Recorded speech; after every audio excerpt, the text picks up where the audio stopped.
Hello दोस्तों, आप सभी का स्वागत है हमारे YouTube channel press tool and die. I hope आपको हमारा लास्ट टॉपिक पसंद आया हो, जो हमने बनाया था मटेरियल की पहचान कैसे की जाए। अगर आपने हमारा प्रीवियस सेक्शन नहीं देखा तो आप डिस्क्रिप्शन में लिंक दिया गया, वहां से उसको क्लिक करके आप देख सकते हैं। और आज का हमारा टॉपिक है press tool construction. Blanking tool और कंपाउंड टूल दोनों में क्या डिफरेंस है, इनकी कंस्ट्रक्शन में क्या क्या डिफरेंस है, आज हम इस टॉपिक में डिस्कस करेंगे। सबसे पहले हम प्रेस टूल की इंट्रोडक्शन देने जा रहे हैं। प्रेस टूल होता क्या है, ये कैसे काम आता है और कहां-कहां ये यूज होता है।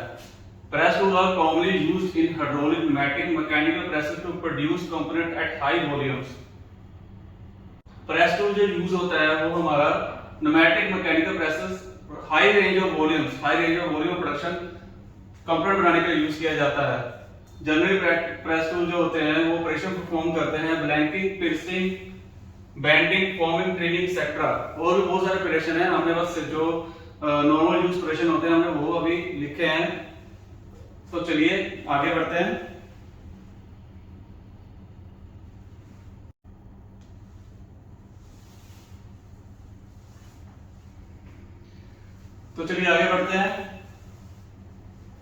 एक साइड पे हमने ब्लैंक टूल की कंस्ट्रक्शन बनाई है और एक साइड पे हमने कंपाउंड टूल की कंस्ट्रक्शन बनाई है। आज हम इस टॉपिक में सिर्फ ब्लैंक टूल की कंस्ट्रक्शन और कंपाउंड टूल की कंस्ट्रक्शन ये डिस्कस करेंगे कि दोनों में डिफरेंस क्या है और दोनों के यूजेस कैसे हैं। तो जैसे कि ब्लैंक टूल में बॉटम प्लेट होती है, एक प्रेशर प्लेट होती है। इसको प्रेशर प्लेट को साथ साथ डाई बैक प्लेट भी बोला जाता है। डाई प्लेट होती है, गाइड स्ट्रिप गाइड स्पेसर होते हैं, गाइड प्लेट होती है, ब्लैंक पंच होता है, पंच होल्डिंग, प्रेशर प्लेट और टॉप प्लेट। और गाइड को टूल को गाइड करने के लिए गाइड पिलर लगे होते हैं, गाइड पुश लगे होते हैं। ये परफॉर्म कैसे करता है, जैसे गाइड में ये स्ट्रिप जाती है और ऊपर से जो वर्टिकल फोर्स इसके ऊपर अप्लाई होती है और ब्लैंक कट के नीचे को डाउनफॉल होके ये पीस नीचे प्रेस के नीचे गिर जाता है। एक एक करके हम बॉटम प्लेट की भी एक बता रहे हैं कि ये बॉटम प्लेट कैसे यूज होती है। सब प्लेट के एक करके हम डेफिनेशंस बताएंगे। जैसे कि बॉटम प्लेट यूज होती है होल्ड करने के लिए half portion of press tool. Bottom plate का मेन काम क्या है, बॉटम प्लेट क्या है कि जो सारा टूल का स्ट्रक्चर जो होता है बॉटम साइड का, वो सारा बॉटम प्लेट के ऊपर ही होल्ड होता है और बॉटम प्लेट ही ग्लूस्टर प्लेट के साथ होल्ड की जाती है। डाई बैक प्लेट का काम क्या है, जो हमारी हार्ड इंसर्टें होती हैं, जैसे डाई प्लेट है, अगर हम डाई प्लेट को डायरेक्ट बॉटम प्लेट के ऊपर लगा देंगे, डाई बैक प्लेट हम नहीं यूज करेंगे, तो क्या होगा, वो धीरे धीरे अपना काम तो कर रही है बट धीरे धीरे वो बॉटम प्लेट जो हमारी सॉफ्ट होती है एमएस की, वो धीरे धीरे करके दब जाएगी और कल को डाई प्लेट भी टूट सकती है। तो डाई बैक प्लेट का काम डाई प्लेट को और इंसर्टों को प्रिवेंट करना है कि वो नीचे दबे ना। इसका जो मटेरियल होता है डाई बैक प्लेट का, वो EN31 होता है, EN31 का होता है। और बॉटम प्लेट का मटेरियल जो होता है वो MS का होता है। डाई प्लेट, इस सारे कंस्ट्रक्शन में डाई प्लेट और पंच का मेन काम है। जो डाई प्लेट है वो डाई प्लेट एक अपना परफॉर्म करता है, जो हमने शेप निकालनी है, जो शेप देनी है कंपोनेंट को, वो डाई प्लेट और पंच के दोनों दिया जाता है। जो डाई प्लेट का मटेरियल होता है वो SC/SCR का होता है और जो पंच का मटेरियल होता है वो भी सिंपल SC/SCR का ही होता है। पंच होल्डर का काम है पंच को होल्ड करना और टूल को लाइन बनाए रखना। इसका जो मटेरियल होता है नॉर्मली EN31 भी यूज करते हैं बट मोस्टली MS यूज करते हैं, क्योंकि इसका कोई काम नहीं होता है, इसमें जस्ट पंच को होल्ड करना होता है कि डाई के साथ इसकी अलाइनमेंट बनी रहे। प्रेशर प्लेट का काम वही जो डाई बैक प्लेट का काम करिए, प्रेशर प्लेट का काम भी वैसा ही है। ये हार्डेड पंच जो होते हैं, जैसे फोर्सली वर्टिकल अप्लाई होती है, जैसे हमारी टूल की फोर्स, ये हमारा ऐसे टूल की फोर्स अप्लाई हो रही है, ये हमारी टूल की वर्टिकली फोर्स अप्लाई हो रही है। जैसे जैसे स्ट्रिप को कटिंग करेगा, जब फोर्सली अपवर्ड इस प्लेट को हिट करेगा, अगर हम ये प्लेट नहीं लगाते हैं तो ये प्लेट ये भी दब जाएगी और पंच और डाई, दोनों में से आपका टूट जाएगी और कोई किसी ना किसी चीज का नुकसान हो जाएगा। तो इसलिए हम पंच बैक प्लेट और डाई बैक प्लेट यूज करते हैं टू प्रिवेंट पंचेस और डाई प्लेट। टॉप प्लेट का काम to hold top half of the portion of the tool. Top plate जो होता है वो प्रेस के टॉप बूस्टर पे लग जाता है और बॉटम प्लेट जो होती है वो बॉटम साइड के प्रेस के ऊपर लग जाती है। ये थी हमारी एक general construction of press tool, जो इसके यूजेस हैं। अब हम डिफरेंस बताने जा रहे हैं कि दोनों में डिफरेंस क्या क्या है। दोनों की आपने ब्लैंक टूल की वर्किंग समझ ली है कि ब्लैंक टूल कैसे यूज होता है और इसकी कंस्ट्रक्शन कैसी है। अब मैं एक बार फिर से रिपीट कर देता हूं। जो बॉटम प्लेट का जो मटेरियल है वो एमएस होता है। जो प्रेशर प्लेट जिसको हम डाई बैक प्लेट भी बोलते हैं, इसका मटेरियल EN31 होता है।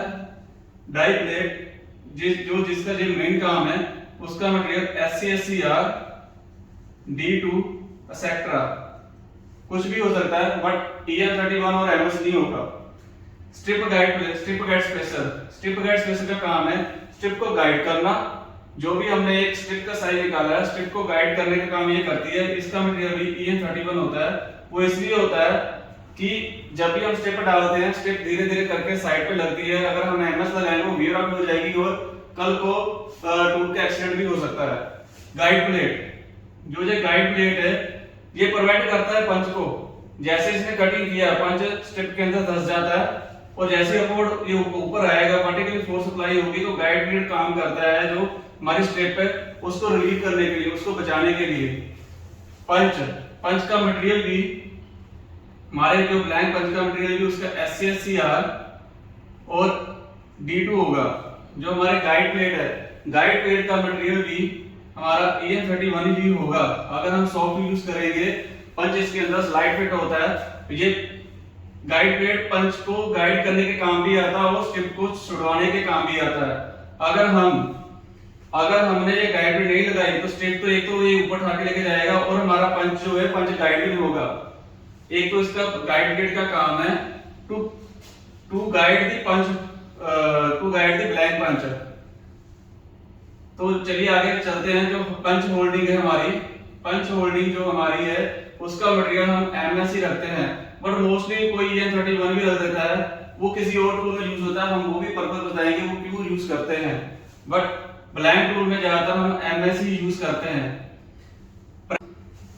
प्रेशर प्लेट का काम हमारा होता है जब ये वर्टिकली फोर्स इसके ऊपर अप्लाई होती है, ये बैक फोर्स जनरेट करता है जो पंच को बचाता है अंदर धंसने से। एक्चुअली इसका जो मटेरियल होता है वो EN31 का होता है और ये हार्ड होता है। ये टॉप प्लेट को खराब होने से बचाता है। टॉप प्लेट का मटेरियल जो होता है MS का होता है। ये इसके ऊपर जो ब्रूस्टर प्लेट लगी होती है वो होल्ड करने का काम आती है। जो डाई की इंस्ट्रक्शन है, जो डाई की इंस्ट्रक्शन हमने ब्लैक टूल की आपको समझा दी है। और गाइड बुश, ये गाइड बुश और गाइड पिलर है, ये टूल को अलाइन करने के काम आता है। अगर हम ये यूज नहीं करके तभी चल जाएगा, बट मोस्टली कुछ कंपनियां जो सेफ्टी पर्पस के ऊपर काम करती है, तो गाइड बुश और गाइड पिलर का काम है टूल को अलाइन करना। फिर टूल को जो एक्सीडेंट होने के चांसेस बहुत रेयर हो जाते हैं, होते ही नहीं है। मोस्टली तो 100% हमारा टूल ओके हो जाता है, क्योंकि टूल अलाइन होके चलेगा तो वर्केबिलिटी भी उसकी अच्छी होगी। जो इसका मटेरियल होता है वो EN353 होता है और गाइड पिलर का भी EN353 होता है। कंपाउंड टूल, चलिए अब हम बात करते हैं कंपाउंड टूल की।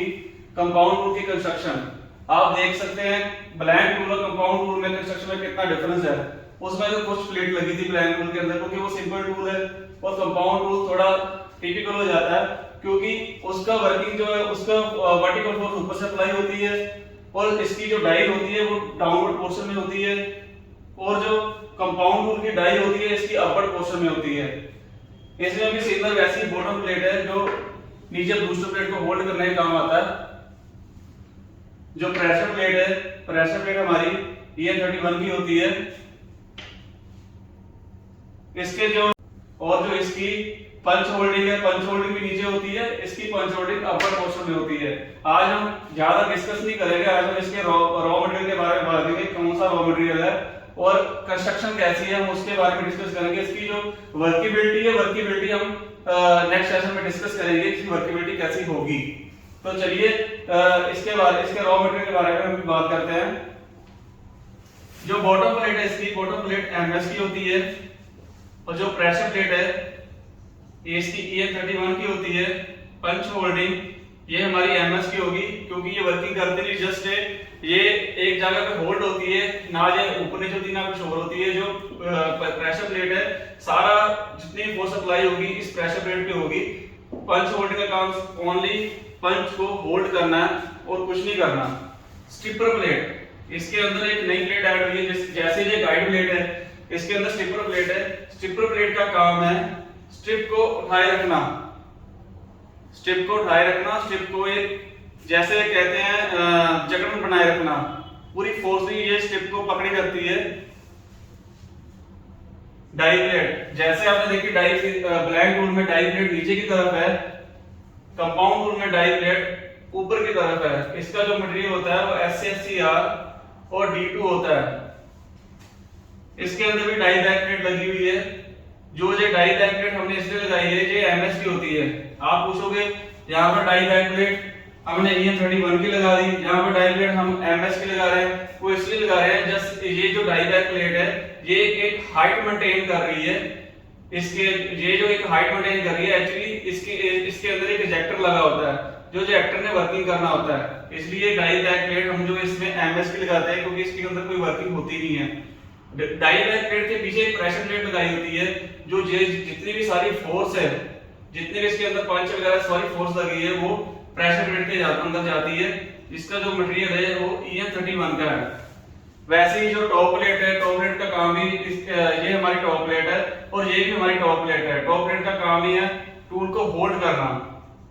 शैंक प्लेट, इसमें हमने शैंक प्लेट नहीं लगाई है क्योंकि इसकी वर्किबिलिटी यहीं पर खत्म हो जाती है, बट इसमें हमने शैंक प्लेट इसलिए लगाई है जो इसके अंदर जो वर्किंग है, वर्किंग जो हो रहा है, इसके अंदर जो शैंक प्लेट लगी है इसके अंदर चूल लग जाती है, चूल लग जाती है, जो एक स्पेसिफिक इसके अंदर होल्डर लग जाता है। जो ये टूल है जहां पर माउंट पकड़ लिया जाएगा, ब्रूस्टर जहां पर प्लेट आती है, ब्रूस्टर। ये थी हमारी ब्लैंक टूल और कंपाउंड टूल के अंदर डिफरेंसेस, और ये थे हमारे जनरल प्रेस टूल कंस्ट्रक्शन की इसके अंदर। Thank you.